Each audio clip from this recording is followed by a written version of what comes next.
गुलाबापेक्षा गुलाबाची कळी सुंदर. गुलाबापेक्षा सुंदर गुलाबाची. माझं ब्लॉग असतं ना, मग मला सगळं शूट करून टाकावं लागतं की मी अशी हळदी कुंकू केली, अशी साडी घातली, अशी रांगोळी काढली. ब्लॉग माहिती आहे ना तुला? हा, मग त्याच्यामुळे थोडासा. चल बस, पूर्ण नको घेऊ. नमस्कार फॅमिली, तुमचं सगळ्यांचं मनापासून स्वागत आहे. आज आहे हळदी कुंकू. तर हळदी कुंकूसाठी आपण स्नॅक्स मध्ये काही ना काही गोड म्हणून जे आपल्या घरी सवाशिणी येत असतात त्यांना आपण काहीतरी गोड पदार्थ देत असतो खाण्यासाठी. तर मी आज जी आहे ते शेवयाची खीर बनवणार आहे. गोड खीर एक गोड पदार्थही होऊन जातं. रेडीमेड शेवया घेऊन आलेले आहे आणि आता बघूया आपण खीर कसं बनवणार आहे. आणि त्यासोबतच मी वाणमध्ये काय आणलेला आहे हळदी कुंकूसाठी आणि कुठली हळदी कुंकू मी करणार आहे या पूर्ण ब्लॉग मध्ये आपण बघूया. तर चला व्हिडिओला सुरुवात करूया. व्हिडिओ तुम्हाला जर आवडलं तर लाईक शेअर सबस्क्राइब नक्की करा. जाऊ कपडे आणि मी आता आलो तुमच्याशी बोलायला आलो आहे. सर्वात आधी कढईमध्ये तूप घेतलं. आय होप तुम्हाला माहितीच असेल, तरी मी माझी पद्धत शेअर करते. तूप घ्यायचं, त्याच्यामध्ये मस्त जे शेवया आहे त्याला चुरून तुम्ही हे करू शकता किंवा तशी अख्खे शेवया काढले ना तर ते भाजायला थोडंसं प्रॉब्लेम येऊन जातं, म्हणून त्याचा चुरा करून घेतलेला आहे मी. मस्तपैकी भाजून घेतलं आणि त्यानंतर त्याच्यामध्येच ड्रायफ्रूट्स वगैरे टाकून द्यायचं. परत एकदा खूप छान खमंग असे भाजून घ्यायचं. भाजल्यानंतर जेव्हा शेवया थोडे लाल होऊन जातील, कलर बदललं की त्यामध्ये दूध टाकायचं. मस्तपैकी मिक्स करून घ्यायचं. दूध टाकल्यानंतर त्यामध्ये आता मी थोडंसं इलायची पावडर आहे ते टाकणार आहे. ड्रायफ्रूट्स तुमच्या आवडीनुसार आहे. इलायची पावडरसाठी मी थोडं साखर आणि इलायची टाकून मस्त त्याचं पावडर बनवलं. त्यामध्ये मी थोडंसं केसर ॲड केला आणि त्यानंतर मस्तपैकी त्याला शिजवून द्यायचं. शेवटी आपल्याला शिजल्यानंतर आपल्याला शेवटी थोडंसं साखर टाकायचं, जेवढं तुम्हाला वाटत आहे गोड असायला पाहिजे. कोणाला फिकं आवडतं, कोणाला जास्तच गोड लागतं, कोणाला मीडियम पाहिजे. त्या तुमच्या आवडीनुसार तुम्ही त्यामध्ये साखर ॲड करा. दुसऱ्याऐवजी मला असं वाटलं की हा गोड आहे, एक सवाशीणबाईला गोड खीर किंवा गोड पदार्थ देणं हा चांगलं असतं, म्हणून मग मी त्या पद्धतीनं गोड शेवया झटपट होतं असं. आणि असं नाही की सारखं सारखं द्यायची गरज आहे, म्हणून मी हा ट्राय केला. थोडंसं शिजवू देऊया, त्यानंतर काम झालेलं आहे त्याचं. तर आता राहिलं काम डेकोरेशनचं. तर असंही मी सगळं पसारा वर टाकलेलं आहे. काहीच डेकोरेशनचं सामान मी खाली ठेवलेलं नाही आहे. त्यामुळे मग काही जास्त मला पसारा करायचा नाही आहे वेळेला. तर फक्त जे फूल वगैरे होतं तेवढं मी ठेवलेलं आहे आणि घरातली तेवढी साफसफाई. दुसरे जे माझ्याकडे कवर आहे ते पण मी काढलेलं नाही. मला जाऊ द्या, जसं सिम्पल आहे तसंच आपल्याला करायचं आहे. त्यालाच थोडंसं चांगलं व्यवस्थित करून म्हणून मग मी नॉर्मल ठेवलेलं आहे. जास्त काही डेकोरेशन वगैरे मी केलेलं नाही आहे. तर आवरून घेतलं तेवढं बेडशीट वगैरे. त्यानंतर थोडं ॲक्च्युली मी बाहेर गेले होते, मग आल्यावरती आम्ही तयारी केली. तयारीचं काही नाही, म्हणजे मी दुसरं काही सामान काढलेच नव्हते, म्हणून काय तेवढे तयारीचा प्रश्नच नाही आहे. फक्त त्याच सगळ्या वस्तू व्यवस्थित नीट जे आपलं रेग्युलर साफसफाई असतं तेच मी केला. झाडं वगैरे मारून घेतलं. त्यानंतर आता रांगोळी मला काढायची आहे. रांगोळीसाठी पण कसं लेकरं वगैरे असतात, मग ते पुसूनच जाते, त्यामुळे तेवढी हॅवी डिझाईन वगैरे काही काढलं नाही. फक्त मी बॉर्डर काढलेला आहे. तुळशी वृंदावन आहे त्याला बॉर्डर, आणि दारालासुद्धा फक्त बॉर्डर काढलेलं आहे. त्यालाही थोडंसं वेळ लागूनच जातं, पण म्हणलं की जास्त मोठं मी करणार नाही. साधा सिंपल आपली अशीच मी बॉर्डर ठेवणार आहे. त्या पद्धतीनं माझी रांगोळी तयार झाली. खीर बनवून ठेवलेलं आहे मी ऑलरेडी. नंतर मग थोडंसं हलकं गरम करून हे केले. आता यामध्ये बघा वाण मी असं आणलेलं आहे, ते सिल्वर कलरचे, चांदीच्या कलरचे. मग त्याला हे नारळाचा आकार आहे बघा, खाली तांबा आणि वरती नारळाचा असा आकार आहे. आणि त्यामध्ये हळद कुंकू ठेवण्यासाठी असा डबा आहे. तर म्हणलं की हे ॲज अ शो म्हणून वापरलं जाईल चांगलं. आणि हळदी कुंकूचं वाण आहे, मग मला तेच आवडलं ॲक्च्युली, मग मी तेच घेऊन आले, जे तुमच्या आवडीनुसार आहे. तर आता यानंतर मग मी माझी तयारी, आणि एक जण आले होते, मग त्यांच्यासोबत बोलत बोलत मी थोडीशी तयारी केला. मला ॲक्च्युली इथून दिवा वगैरे लावायचा काम होता. मग ते आले होते आणि त्यांनाही स्वयंपाक करण्यासाठी लवकर फ्री व्हायचं होतं, म्हणून मग मी त्यांना दिलं पटपट. आणि आता हे वाण वगैरे जे आहे ते म्हणलं की थोडं मला फोटो अजून काढायची होती, व्हिडिओ काढायची होती व्यवस्थित, पण त्यानंतर 1-2 जण येऊन गेले. त्यानंतर मग लक्षात नाही राहिलं मला पण असं.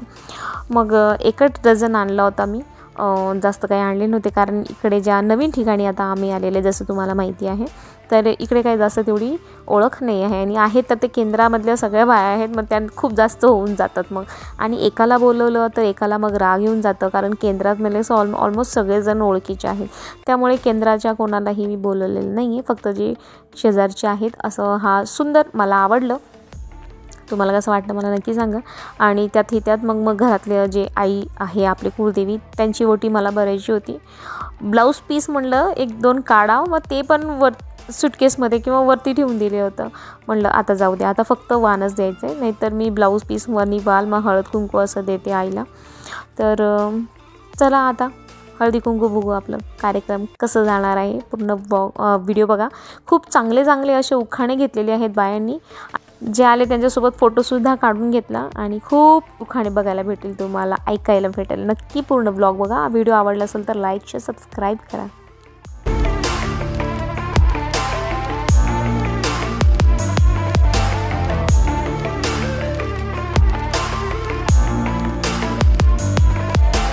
शिर्डीमध्ये साई, पंढरपूरमध्ये विठ्ठल रुक्माई, अतिश्रावांचे नाव घेते मी शंभूची आई. नवरा बी आला, शंभू बी आला. हे बे पाय नको नको लहान मम्मी तू इरी आता तुझा धन्यवाद. आणि इकडं तुझा उखाण. पुण्याच्या पाण्यात ताजमहलची सावली, मंगेशरावांना जन्म देणारी धन्य ती माऊली. छान छान. दत्तांची सावली, अतिश्रावांना जन्म देणारी धन्य ती माऊली, असं पण.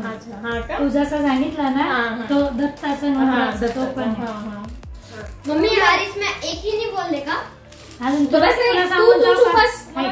सांगून जाते मी. साडी नेसते फॅशनची, पदर घेते साधा, अतिश्राव माझे कृष्ण, मी त्यांची राधा. अरे वा, नाही राधा कृष्ण आहे, नवर नाही, बायको आहे. हा मग राधा कृष्ण, पण मग प्रेमाचं प्रतीक आहे ना ते.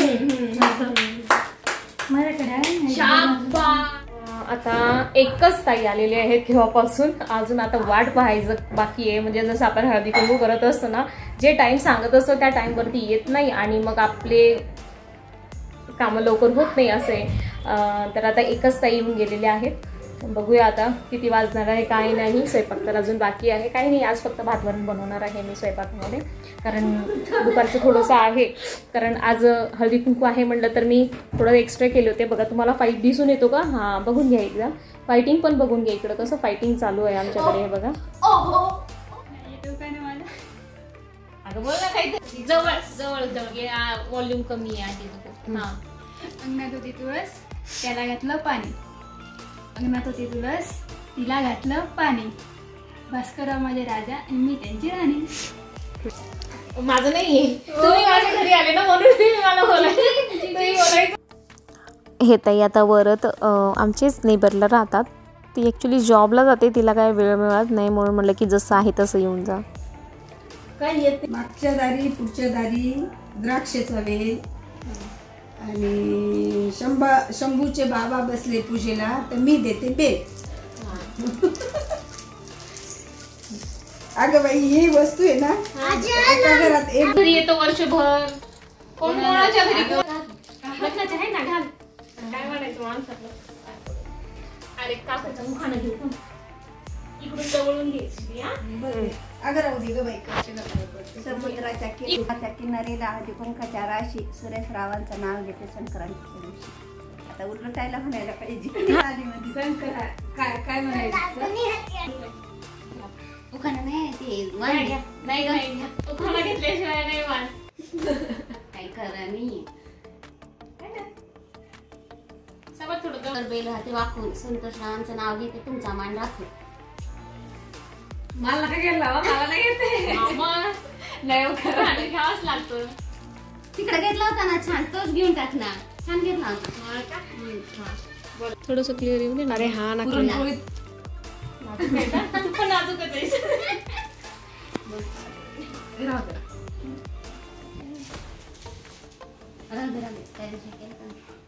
आम्हाला आणखीचा 3 फोन येऊन गेले मोबाईल मध्ये. बोला परत एकदा. चांदीची वाटी, सोन्याचा चमचा, आशिष रावांचं नाव घेते, आशीर्वाद असू द्या तुमचा. ओके, आमचा आशीर्वाद राहील. माझे दात क्लीन करून दे. पुण्याला यायला या आणि आता तुम्ही नाव द्या. अच्छा अच्छा अच्छा, माझ्यावरच आली आता. तुम्ही घ्या, मी घेते. अहो तुम्ही घ्या ना आधी. घ्या ना. गुलाबापेक्षा गुलाबाची कळी सुंदर. गुलाबापेक्षा सुंदर गुलाबापेक्षा सुंदर गुलाबाची कळी. दिनेश रावांचं नाव घेते हळदी कुंकाच्या वेळी. परफेक्ट. भूक लागली आता, स्वयंपाक करू. आता आम्हाला जेवायची वेळ झाली आहे आणि आज जेवण मी बनवणार आहोत. वरण भाजी सगळं टाकलं मी.